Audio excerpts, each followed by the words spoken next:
Welcome to everybody, dear students. ఈ రోజు మనకు policy option for reforms of PDS public distribution system ఎలాంటి మార్పులు తీసుకురావాలి, ఆ మార్పులకు సంబంధించి ఎలాంటి విధానం ఉండాలి, పాలసీ ఉండాలనేది ఈరోజు క్లాస్లో చెప్పుకుందాం. అయితే నిన్నటి క్లాస్లో ప్రధానంగా ఏం చెప్పామంటే పబ్లిక్ డిస్ట్రిబ్యూషన్ సిస్టమ్ అనేది దేశవ్యాప్తంగా అన్ని రాష్ట్రాల్లో అమలవుతుందని, అయితే నార్త్ ఇండియన్ స్టేట్స్ కంటే కూడా సౌత్ ఇండియాలో ఈ పథకం చాలా ఎఫెక్టివ్గా అమలవుతుందని, తర్వాత రాధాకృష్ణ అండ్ అదర్స్ వాళ్ళు NSSO 42nd సర్వే డేటా ఆధారంగా పీడిఎస్ సిస్టంలో ఉన్నటువంటి కొన్ని గ్యాప్స్ అంటామా, లోపాలు ఉంటామా, దాని మీద వాళ్ళు ఒక స్టడీని చేశారు. ఆ స్టడీలో ఉన్నటువంటి అంశాలు ఏంటంటే ఈ పీడిఎస్ సిస్టమ్ ఎవరికైతే ఉద్దేశించబడ్డదో, అంటే ఎవరైతే వెరీ పూర్ పర్సన్స్ ఉన్నారో వారికంటే కూడా నాన్ పూర్, అంటే ఎవరైతే పేదవారు కాని వారు ఉన్నారో వారే ఎక్కువగా ఈ పథకంలో ఎక్కువ పర్చేజ్ చేసినట్టుగా ప్రధానంగా కేరళ అండ్ ఆంధ్రప్రదేశ్ రాష్ట్రాల్లో ఇది ఈ పరిస్థితి ఉన్నట్టుగా నిన్న వాళ్ళ స్టడీ మనం చూసాం. తర్వాత ఎవరైతే ఎక్కువ పేదలుగా ఉన్నారో ఆ ఎక్కువ పేదలుగా ఉన్న వారి యొక్క ఈ పీడిఎస్ సిస్టమ్ ద్వారా వారి యొక్క పర్చేసింగ్ పెంచడానికి రాష్ట్ర ప్రభుత్వాలు ప్రత్యేకమైనటువంటి ఎలాంటి ఇన్సెంటివ్స్ తీసుకోవట్లేదని కూడా నిన్న చెప్పుకున్నాం.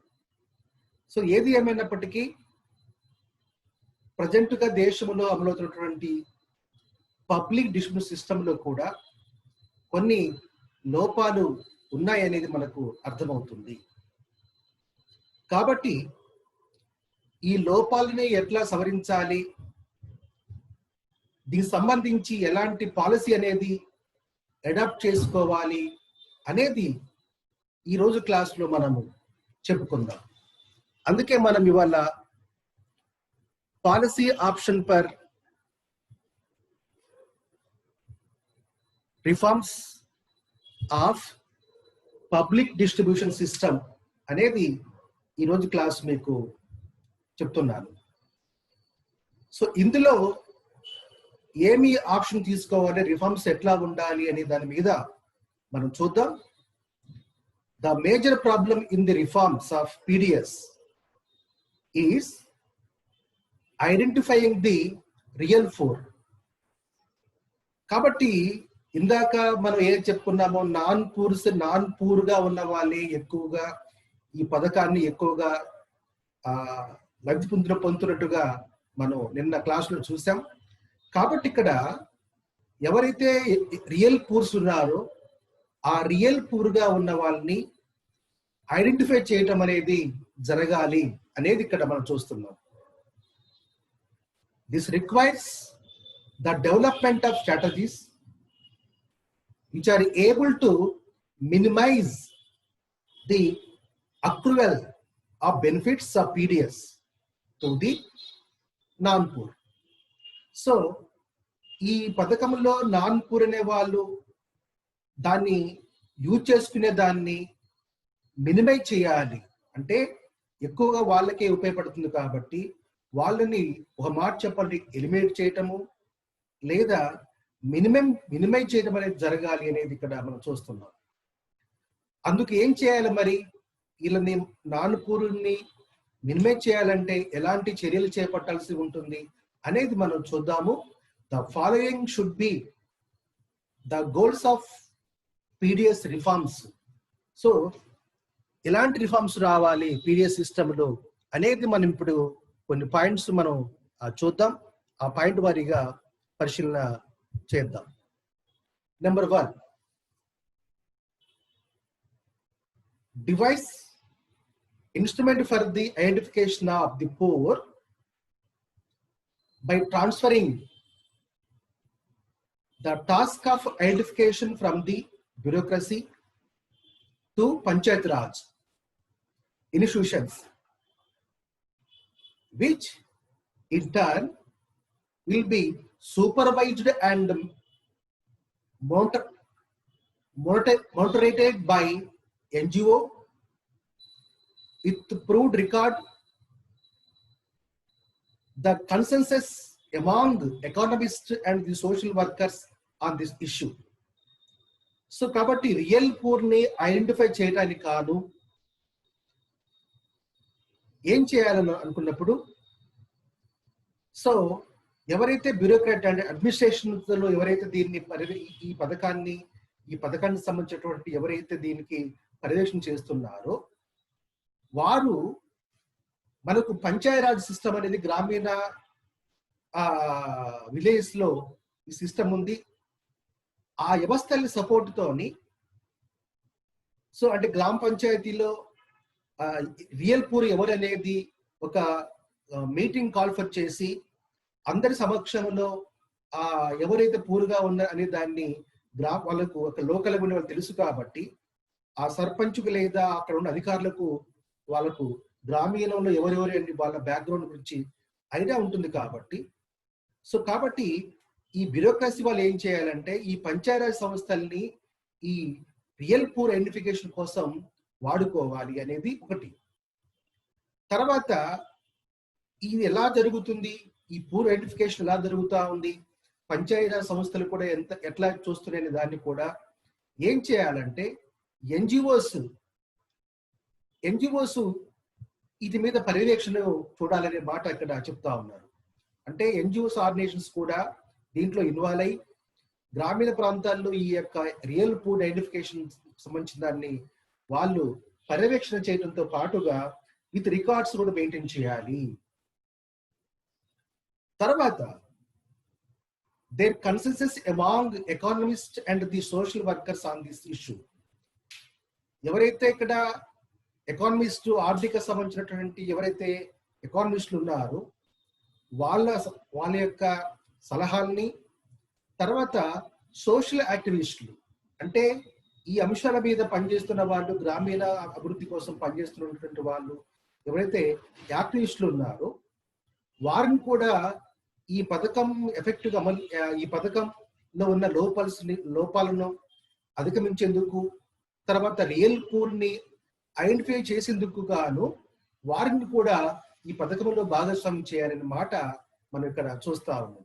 అంటే బ్యూరోక్రాట్స్ అనేవారు పంచాయతీరాజ్ వ్యవస్థలను దీంట్లో భాగస్వామ్యం చేయటం, తర్వాత ఎన్జిఓస్ కూడా మానిటర్ చేసే విధంగా వాళ్ళ భాగస్వామ్యం పెంచటం, తర్వాత రికార్డ్ చేయటం, దీంతో పాటుగా ఎకానమిస్టులు, సామాజిక కార్యకర్తలు ఎవరైతే ఉన్నారో వారిని కూడా వారి సలహాలను లేదా వాళ్ళ సపోర్ట్ని కూడా తీసుకొని ఈ రియల్ పూర్ ఐడెంటిఫికేషన్ అనేది చేయాల్సి ఉంటుంది అనేది మనం ఫస్ట్ స్లైడ్ లో ఫస్ట్ అంశంగా చెప్పుకుంటున్నాం.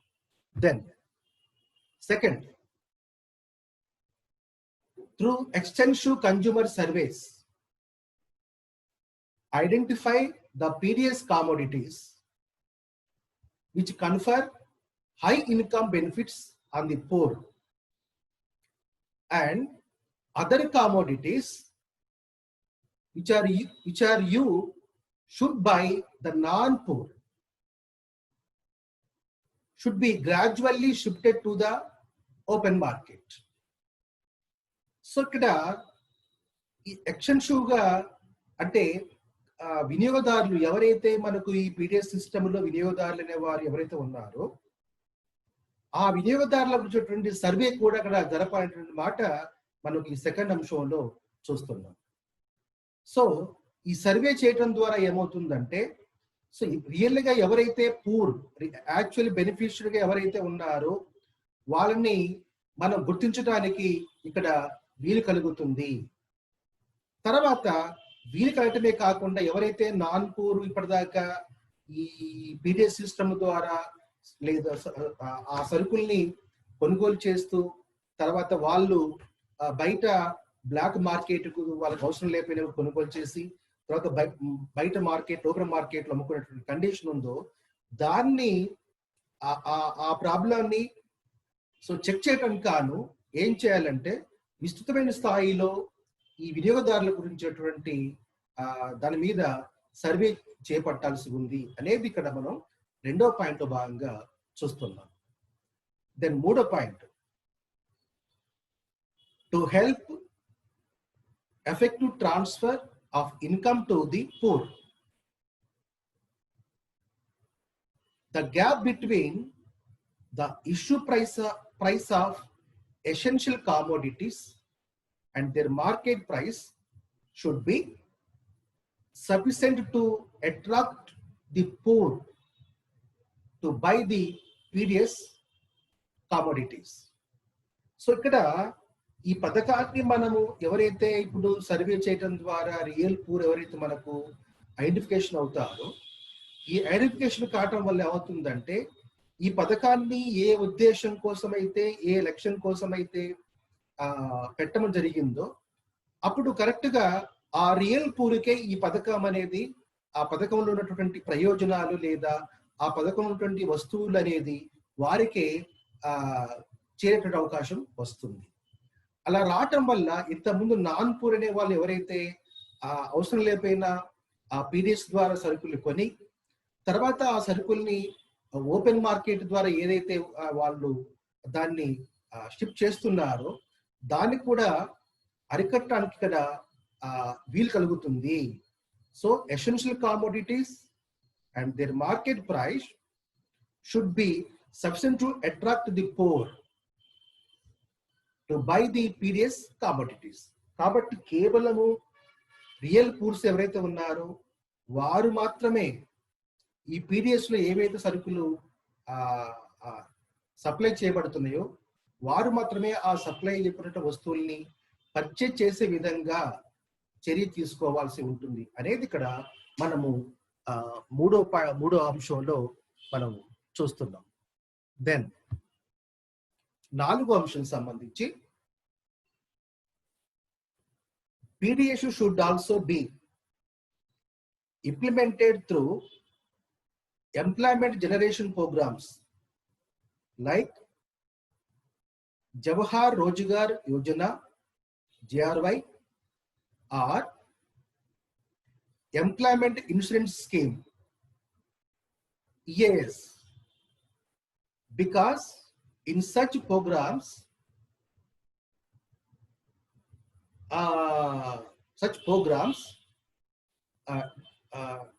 derive double benefits. సో ఇక్కడ మనకు గ్రామీణ ప్రాంతంలోను పట్టణ ప్రాంతాల్లోనూ ఎవరైతే సరైన ఉపాధి అవకాశాలు లేకుండా ఉంటున్నటువంటి ప్రజల కోసం కేంద్ర ప్రభుత్వం అనేది ఇక్కడ కొన్ని పథకాలని వారికి పని కల్పించేందుకు కొన్ని పథకాలని మన దేశంలో అమలు చేస్తున్నారు. పట్టణ ప్రాంతాలకు సంబంధించి జవహర్ రోజ్గార్ యోజన పథకము ఇది ఎంప్లాయ్మెంట్ కార్యక్రమం. ఇది పట్టణ ప్రాంతంలో ఈ కార్యక్రమం అమలవుతా ఉంది. తర్వాత ఎంప్లాయ్మెంట్ ఇన్సూరెన్స్ స్కీమ్ కూడా ఈ పథకాలు అమలవుతా ఉన్నాయి. సో కాబట్టి ఇక్కడ ఎవరైతే ఇక్కడ ఈ పథకాల్లో ఈ భాగస్వామ్యం అవుతున్నటువంటి ప్రజలు ఎవరైతే ఉంటారో సో కాబట్టి ఈ పథకాలు ఎవరైతే దాంట్లో వర్క్ లో ఆ పథకాల్లో ఉన్న మెంబర్లు ఆ పథకంలో భాగస్వామ్యం అవుతున్న వాళ్ళు ప్రజలు ఎవరైతే ఉన్నారో వాళ్ళని ఈ గుర్తించడం ద్వారా ఎవరైతే పూర్గా ఉన్నారో సహజంగా ఎవరైతే ఉపాధి అవకాశాలు లేవో వారు ఈ పథకాల్లో జాయిన్ అవుతారు.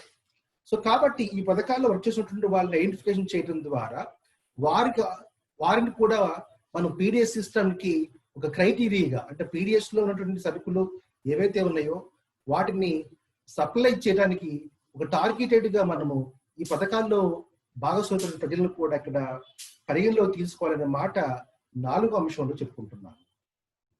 రైట్.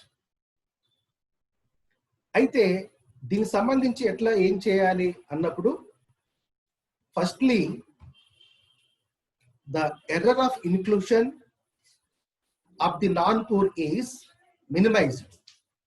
సో ఇప్పుడు మనం ఇంత ముందు 1, 2, 3 పాయింట్స్లో 4 పాయింట్స్లో ఏవైతే మనము కొన్ని చెప్పుకున్నామో ఆ రకమైన ఒక సర్వే చేయటము, ఎవరైతే రియల్ బెనిఫిట్స్ అవుతున్నారా కాదా, నాన్ పూర్ ఎవరైనా సర్వే చేయటము, అంతకంటే ముందు పంచాయతీ లెవెల్లో మీటింగ్ల ద్వారా అక్కడ జనమంది సమక్షంలో రియల్ పూర్ ఎవరనేది ఐడెంటిఫికేషన్ చేయటము, దాని మీద పర్యవేక్షణ గాను ఎన్జిఓస్ని కానీ తర్వాత సోషల్ యాక్టివిస్ట్ యొక్క సపోర్ట్ని తీసుకోవటము, తర్వాత ఎకానమిస్టుల యొక్క సలహాలని తీసుకోవటము, ఇలాంటి పద్ధతుల ద్వారా ఇక్కడ ఎలిమినేట్ చేయటం, అంటే నాన్ పూర్ అనే దాన్ని ఎలిమినేట్ చేయటం లేదా మినిమం చేయడం అనేది ఇక్కడ జరగాలి. కానీ ఫస్ట్ లో ఏంటంటే ఈ నాన్ పూర్ అనేది వాళ్ళని మినిమైజ్ చేయాలి. Since it has been found that the non poor generally do not undertake employment under JRY-EAS. అంటే ఇందాక చెప్పాను నేను, జనరల్ గా నాన్ పూర్ ఎవరైతే ఉన్నారో వారు ఈ పథకాల్లోకి రారు. ఏ పథకాల్లోకి? JRY పథకానికి కానీ EAS పథకానికి కానీ వాళ్ళు రారు. కాబట్టి మనము రియల్ పూర్ గుర్తించాలంటే ఏంటి? ఎవరైతే JRY పథకంలో కానీ EAS పథకంలో కానీ ఎవరైతే నమోదై ఉన్నారో ఆ నమోదులో ఉన్న వాళ్ళు పూర్గా మనము పరిగణిస్తున్నాం కాబట్టి, సో కాబట్టి అలాంటి పథకాల్లో ఎన్రోల్ అయిన వాళ్ళని మనము చూడటం వల్ల మనం నాన్ పూర్ అనే వాళ్ళని మినిమైజ్ చేసే అవకాశం అనేది కలుగుతుంది. ఇది first one. Secondly, besides transferring purchasing power in the hands of the poor through poverty alleviation employment generation programmes, అంటే ఏదైతే పేదరిక నిర్మూలన పథకాలు ఏవైతే మన దేశంలో అమలవుతున్నాయో ఆ పథకం ప్రజెంట్ గా JRY అండ్ EAS. లేటెస్ట్ గా చూసినట్టయితే మనకు మహాత్మా గాంధీ గ్రామీణ ఉపాధి హామీ పథకం అని చెప్పేసి మన గ్రామీణ ప్రాంతంలో పెద్ద మొత్తంలో UPA గవర్నమెంట్ ఈ పథకాన్ని ఎస్టాబ్లిష్ చేసింది. ఇది దేశవ్యాప్తంగా చాలా గ్రామీణ ప్రాంతం చాలా ఎఫెక్టివ్ గా ఈ పథకము అమలవుతుంది. కాబట్టి ఇక్కడ ఈ పథకాల్లో ఎవరైతే ఎన్రోల్ చేయబడినటువంటి ప్రజలు ఎవరైతే ఉన్నారో వాళ్ళు తప్పనిసరిగా వాళ్ళు పూరే ఉంటారు, నాన్ పూరే ఉండరు. కాబట్టి సో కాబట్టి మనము ఈ పథకాల్లో భాగస్వామ్య వాళ్ళ వ్యక్తుల్ని మనం PDS లోకి రికగ్నిషన్ చేయటం మూలంగా ఇక్కడ మనము ఏదైతే నాన్ పూర్ పర్చేసింగ్ చేస్తున్నటువంటి PDS ఆ కామోడిటీస్ ఏవైతే చేస్తున్నారో దాన్ని మనము ఈ రకమైన గుర్తింపు ద్వారా అవాయిడ్ చేయొచ్చు.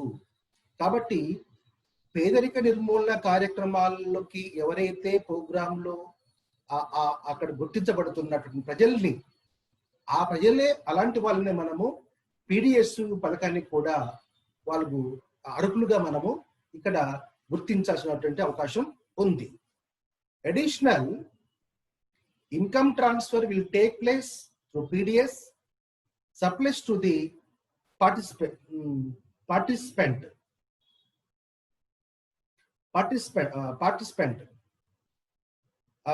అంటే మనం ఇక్కడ అప్పుడు ఏమవుతుంది, కరెక్ట్ గా PDS లో ఎవరైతే టార్గెటెడ్ గ్రూప్ గా ఉపయోగపడాలో అప్పుడు తప్పనిసరిగా ఈ పథకం అనేది వారికి కరెక్ట్ గా రీచ్ అయ్యే అవకాశం అనేది కలుగుతుంది.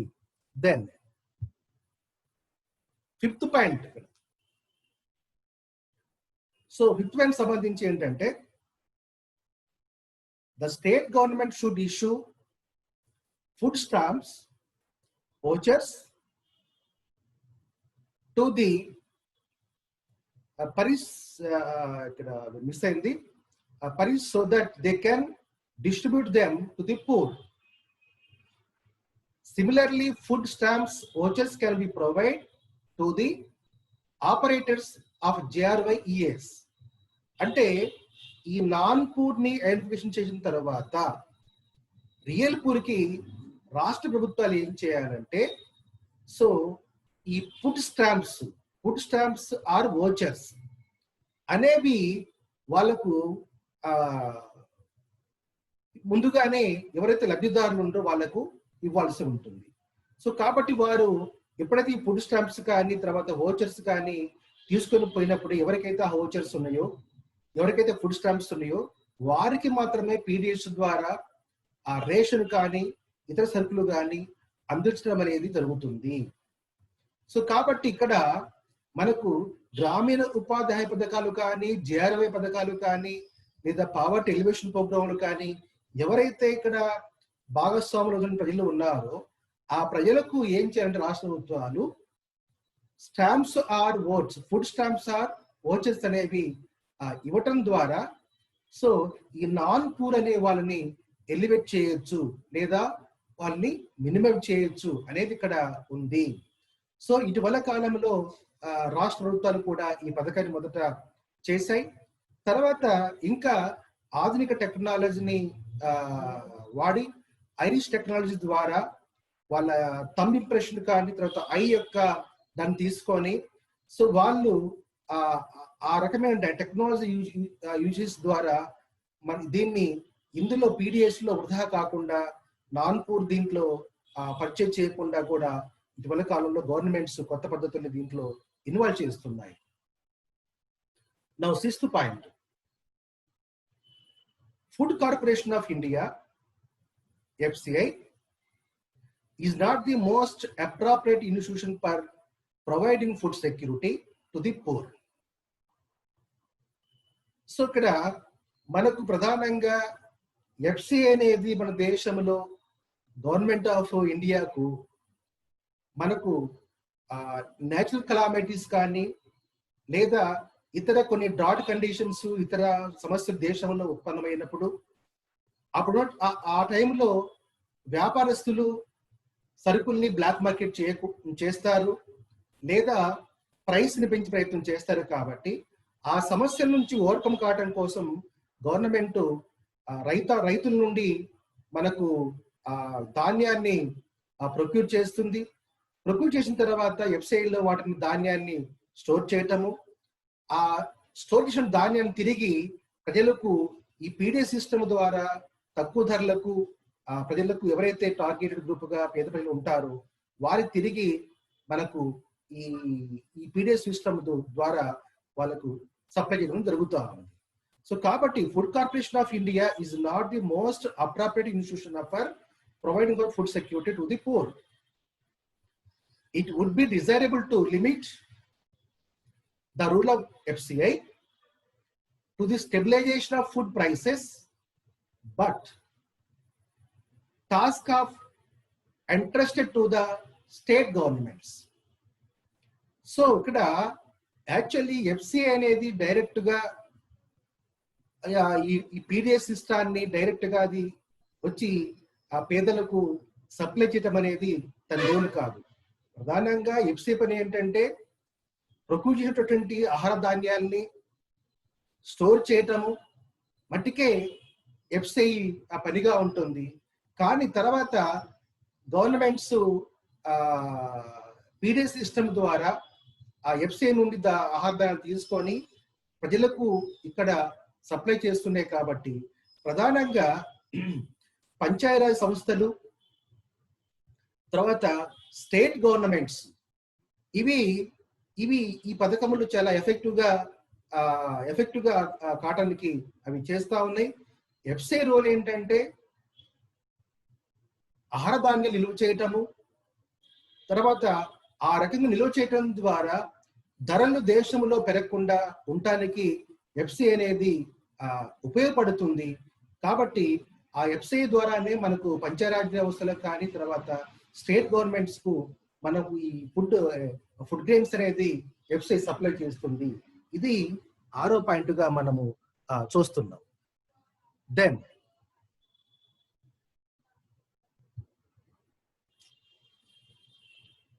సో కాబట్టి ఇప్పుడు దీనికి సంబంధించి ఎట్లా పేదల్ని ఐడెంటిఫై చేయాలి అనే విషయంలో మనకు పట్టణ ప్రాంతాలకు సంబంధించి, తర్వాత గ్రామీణ ప్రాంతాలకు సంబంధించి ఎలాంటి మనం పద్ధతుల్ని అవలంబించాలనేది అనేది కూడా మనం ఇప్పుడు చూద్దాం.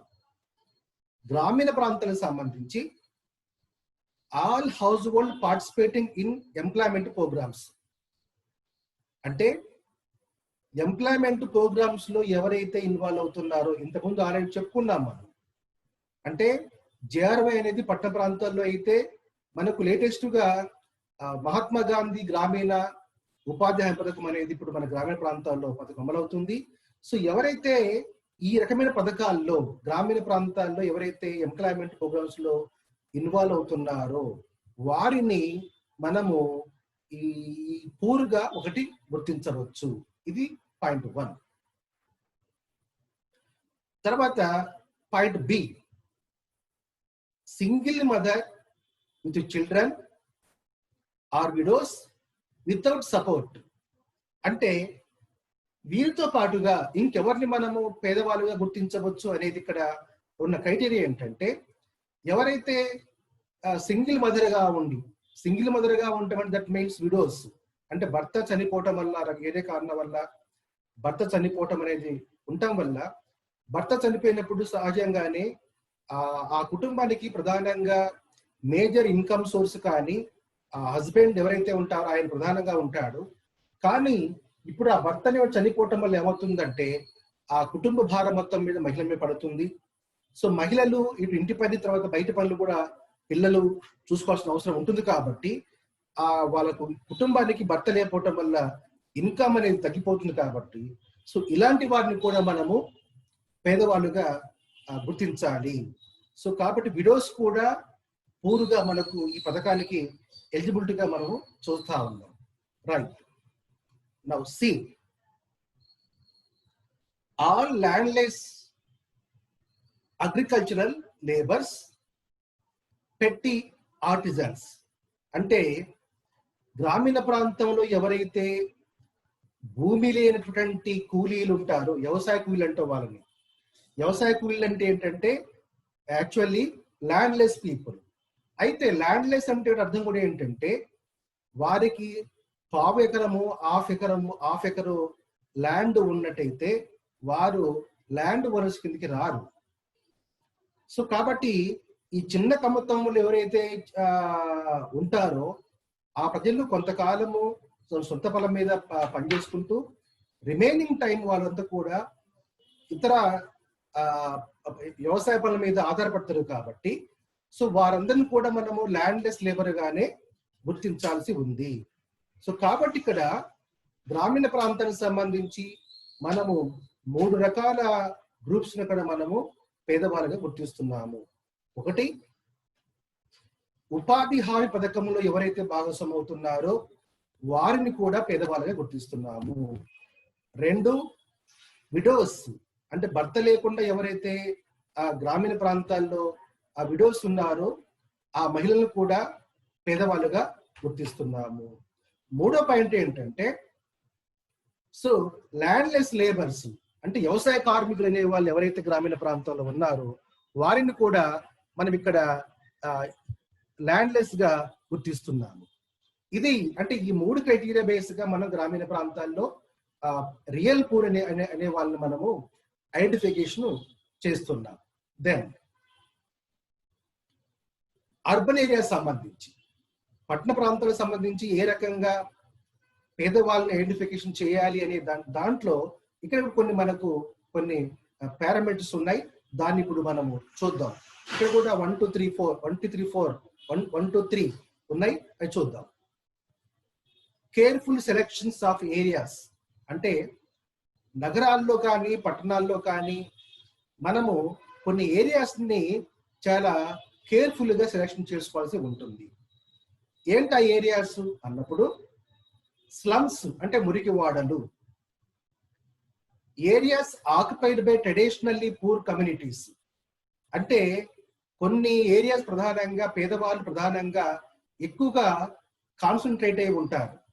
స్లమ్స్ కూడా ఇది పార్ట్ ఆఫ్ పూర్ ఏరియాసే. స్లమ్స్ ఒక భాగమైనట్టయితే తర్వాత పేదలు ప్రధానంగా ఎవరైతే ఒక పర్టికులర్ ఏరియాస్ లో ఉంటారో వారిని ఆ poor communities such as porters, cobblers, తర్వాత construction workers, poor home based works. అంటే ఇక్కడ ఎవరైతే ఇక్కడ చిన్న చిన్న రకాల పనులలో ఉండేవారు, అంటే అడ్డాకూలీలు ప్రధానంగా అడ్డాకూలీలుగా ఎక్కువ మంది పనిచేస్తూ ఉంటారు. అంటే కన్స్ట్రక్షన్ వర్క్ లో, బిల్డింగ్ వర్క్ కానీ ఇతర వర్క్ లో కానీ వారు ఇలాంటి ప్రజలందరూ కూడా ఆ పని చేసేవారు. తర్వాత ఇతర చిన్న చిన్న పోర్టర్స్ అండ్ కాబ్లర్స్, తర్వాత ఇంటి పనులు చేసేవాళ్ళు. వారు కొందరు ఇంటి పనులు కూడా చేస్తూ ఉంటారు. కొన్ని స్త్రీలు కొన్ని ఇల్లు చూసుకొని అక్కడికి వెళ్ళి పని చేసి వస్తుంటారు. సో వారు కాబట్టి ఇలాంటి ఎవరైతే పనులు చేస్తున్నారో వారందరినీ కూడా కేర్ఫుల్ గా కొన్ని ఏరియాస్ ని చూడటము, తర్వాత ఎవరైతే ఇప్పుడు పేర్కొన్నటువంటి ఆ పనులు ఉన్నాయో ఆ పనులు చేస్తున్న వారిని మనము పేదవారుగా మనం గుర్తించాల్సినటువంటి ఉంది. సెకండ్ అంశం ఏంటంటే all non income tax paying house holds. So ఇక్కడ ఏంటంటే ఎవరైతే ఇన్కమ్ ట్యాక్స్ కట్టట్లేదు అంటే ఇన్కమ్ ట్యాక్స్ కట్టని వాళ్ళంటే దట్ మీన్స్ దట్ వాళ్ళందరూ కూడా బిలో పావర్టీ లైన్ కింద ఉన్నట్టు లెక్క. సో ఇన్కమ్ ట్యాక్స్ కట్టని వారందరూ కూడా మనం పేదవాళ్ళుగా గుర్తించి వారు పీడిఎస్ పథకానికి అర్హుదారులుగా గుర్తించవచ్చు అనేది ఇక్కడ రెండో పాయింట్. మూడో పాయింట్ ఏంటంటే households which do not possess expensive consumer durables and services. అంటే ఎవరైతే వారి ఇళ్లల్లో చాలా కాస్ట్లీ ఐటమ్స్ లేదా ఖరీదైనటువంటి డ్యూరబుల్స్ వాడుతున్నారో, సో అలాంటి డ్యూరబుల్ వాడే వాళ్ళు ఈ పథకానికి పేదవాళ్ళుగా మనము కన్సిడర్ చేయము. అలా వాడలేనటువంటి ఎవరైతే ఉంటారో వారు మాత్రమే పేదవారిగా మనం గుర్తించాలి అనేది ఇక్కడ చెప్పుకుంటున్నాం. ఎలాంటివి ఉంటే వాళ్ళు పేదవారు అవుతారు, ఎలాంటి లేకపోతే పేదవాళ్ళు అవుతారని ఇక్కడ మనం చూద్దాం. తర్వాత వారికి ఎవరికి కూడా ఇంట్లో కుకింగ్ గ్యాస్ అనేది ఉండకూడదు. ఒకటి రిఫ్రిజరేటర్ అంటే పదార్థాలని ఖరాబ్ కాకుండా కూల్ చేయడం కోసం రిఫ్రిజరేటర్ అనేది వాడుతుంటారు. రిఫ్రిజరేటర్ వాళ్ళ ఇంట్లో ఉండకూడదు. తర్వాత వాషింగ్ మెషిన్ అంటే బట్టల్ని బై హ్యాండ్ తో కాకుండా మ్యాన్ పవర్ తో కాకుండా వాషింగ్ మెషిన్ ని ఎవరైతే వాడుతున్నారో వారు, తర్వాత టెలిఫోన్ వాడుతున్నవారు, టెలిఫోన్ సౌకర్యం ఎవరికైతే ఉంటుందో వారు. యాక్చువల్ ఇక్కడ నవేడేస్ ఇప్పుడు అర్బన్ ప్రాంతాల్లో కూడా ఎంత పేదవారైనా కూడా కుకింగ్ గ్యాస్ అనేది వాళ్ళ ఒక కుకింగ్ గ్యాస్ వాడటం అనేది ఒక కంపల్సరీ అంశంగా ఉంటుంది. ఎందుకనంటే కుకింగ్ గ్యాస్ వాడినంత మాత్రాన వారు నాన్ పూర్గా మనము గుర్తించడం సరైనది కాదు.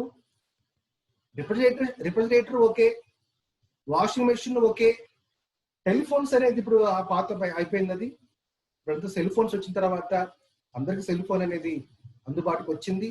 కాబట్టి ఇక్కడ ఇప్పుడు ఈ 3.3లో కొన్ని అంశాలని ఇప్పుడున్నటువంటి మార్పులు ఏ జరిగాయో ఆ మార్పులకు అనుగుణంగా కొంత ఎగ్జామ్ చేయాల్సిన అవసరం ఉన్నట్టుగా ఉంది. సో కాబట్టి ఇక్కడ నాన్ పూర్ అంటే ఇక్కడ అర్థం ఏంటంటే రిఫ్రిజిరేటర్ వాడకపోవటము, వాషింగ్ మెషిన్ వాడకపోవటము, తర్వాత ఈ ప్రధానంగా కాస్ట్లీ ఐటమ్స్ ఏవైతే ఉంటాయో అలాంటి వాడని వాళ్ళంతా కూడా మనము యాక్చువల్ పూర్గా గుర్తించాలి. సో కాబట్టి అర్బన్ ప్రాంతానికి సంబంధించి సో ఎట్లా పేదవాళ్ళని గుర్తించాలి అనడానికి మనం 3 పాయింట్లు ఇక్కడ చెప్పుకున్నాము. ఒకటి, కొన్ని ప్రత్యేకమైన ఏరియాస్, అంటే పేదలు కొన్ని ఏరియాస్ లో కాన్సన్ట్రేట్ గా వచ్చి అక్కడే సెటిల్ అవుతుంటారు. సో అలాంటి ఏరియాస్ ని, తర్వాత స్లమ్స్ అంటే మురికి వాడలు, మురికి ప్రాంతాలు, పేదలు బాగా క్రౌడ్ గా ఉన్న ప్రాంతాల్లో ఎక్కువగా చాలా ఇరుకు ప్రాంత ఇల్లు వాళ్ళకి ఇల్లు ఉంటాయి. సో కాబట్టి స్లమ్ బాగా ఆ ప్రాంతాలు డెవలప్ అవుతుంది కాబట్టి స్లమ్ ప్రాంతాలు. సో కాబట్టి అట్లాగనే ఎవరైతే డైలీ వేజెస్ కోసము అడ్డా కూలీగా మారి కన్స్ట్రక్షన్ వర్క్ కానీ, తర్వాత కాబ్లర్ కానీ, పొట్టరుగా కానీ, తర్వాత ఇతర ఇళ్లలో పనికి ఎవరైతే చేరతారో అలాంటి వారిని కూడా మనం పేదవాళ్ళుగా గుర్తించాలని ఇక్కడ మనం చూస్తాము. తర్వాత ఇన్కమ్ ట్యాక్స్ కి ఎలిజిబిలిటీ కాని వాళ్ళందరికీ కూడా పేదవారికి అనేది అర్బన్ ప్రాంతానికి సంబంధించిన అంశం కూడా 2వ అంశంగా ఉంది. 3వ అంశం ఏంటి? సో వారి ఇంట్లో కాస్ట్లీ ఐటమ్స్ అనేవి, వస్తువులు అనేవి ఉండకూడదు అనేది కూడా 3వ పాయింట్ గా ఉంది. సో ఇక్కడ మొత్తంగా చూసినట్లయితే పీడిఎస్ సిస్టమ్ అనేది ఎఫెక్టివ్ గా అమలు కావాలన్నా, తర్వాత ఆ పథకంలో ఎక్కువగా ఎవరైతే నాన్ పూర్ అనే వాళ్ళు ఆ పథకం నుంచి వారు ఎలిమినేట్ చేయటమా లేదా వారు మినిమైజ్ చేయాలంటే సో కరెక్ట్ గా పేదవాళ్ళని మనము అటు అర్బన్ ప్రాంతంలోనూ ఇటు గ్రామీణ ప్రాంతంలోనూ ఐడెంటిఫై చేయాల్సి ఉంది. సో ఎట్లా ఐడెంటిఫై చేస్తామన్నప్పుడు మనకు క్లియర్గా ఇచ్చినటువంటి గైడ్లైన్స్ ఏంటంటే, గ్రామీణ ప్రాంతంలో ఎవరైతే పావర్టీ ఎలివేషన్ ప్రోగ్రామ్స్ కానీ, పనికి ఆహార పథకంలో కానీ ఎవరైతే అందులో ఎన్రోల్ అవుతున్నారో వాళ్ళందరూ కూడా పేదవారిని గుర్తిస్తాము. తర్వాత విడోస్ అంటే భర్త లేకుండా ఎవరైతే సింగిల్ ఉమెన్ గా ఉంటూ పిల్లలతో ఉన్నటువంటి మహిళలు ఎవరైతే ఉందో వారిని కూడా మనం ఇక్కడ పేదవాళ్ళుగా గుర్తిస్తాము. సో ఇట్లా అర్బన్ ప్రాంతంలో, గ్రామీణ ప్రాంతంలో ఈ రకంగా పేదవాళ్ళని ఐడెంటిఫికేషన్ చేసి కరెక్ట్ అప్పుడు ఉన్న రియల్ పూర్ కి ఈ పథకాన్ని అమలు చేయడం ద్వారా మనము ఈ పీడిఎస్ సరుకులు ఓపెన్ మార్కెట్ పోకుండా అరికట్టడానికి అవకాశం వస్తుంది. తర్వాత ఆ మేరకు గవర్నమెంట్ కూడా సబ్సిడీ అమౌంట్ కు కొంత వేస్ట్ కాకుండా మిగులుతుంది. తిరిగి ఆ అమౌంట్ ని వేరే డెవలప్మెంట్ యాక్ట్ కూడా ఉపయోగించుకోవడం చేయవచ్చు. కాబట్టి కాబట్టి పీడిఎస్ సిస్టాన్ని ఎఫెక్టివ్ గా అమలు చేయాలంటే ఎలాంటి పాలసీ ఆప్షన్ అనేది ఉంది, దానికి ఏ రకమైన రిఫార్మ్స్ జరగాలి అనేది మనం ఇవాళ క్లాసులో చెప్పుకున్నాం. ఇది ఈ రోజు సంబంధించినటువంటి క్లాసు విద్యార్థులారా. సో రేపు మరొక అంశం మీద మనము క్లాసు చెప్పుకుందాం. మీరు ఇంతవరకు ఈ క్లాసు విన్నందుకు మీ అందరికి కూడా అభినందనలు తెలియజేస్తూ ఈ క్లాసుని ఇంతటితో ముగిస్తూ ఉన్నాను. Thank you.